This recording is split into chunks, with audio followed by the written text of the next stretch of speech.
সিদ্দিক আকবর থেকে হাদিসে পাক বর্ণনা, তিনি বলেন, আমি রসুল করিম রউফুর রহিম সাল্লাল্লাহু তাআলা আলাইহি ওয়া আলিহি ওয়াসাল্লামকে বলতে শুনেছি, যে ব্যক্তি মাগরিবের নামাজ পড়বে, এরপর 2 রাকাত নামাজ পড়বে, অর্থাৎ ফরজের পর 2 রাকাত সুন্নত এবং নফল সেগুলো বাদ দিয়ে কেউ যদি 2 রাকাত নামাজ পড়বে, আমার আল্লাহ তাকে এমন একটা জায়গাতে অবস্থান করাবেন যেই জায়গাটা হচ্ছে পবিত্র জায়গা।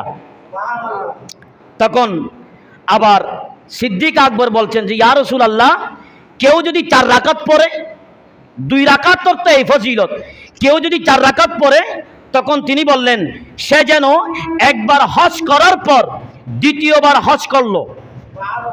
আরো যারা বলেন। তখন সিদ্দিক আকবর বলছেন, অর্থাৎ নফল হজের সওয়াব পাবে, অর্থাৎ প্রথম হজ করার পর দ্বিতীয় হজ করা মানে কিসের সওয়াব পাবে? নফল হজের সওয়াব পাবে।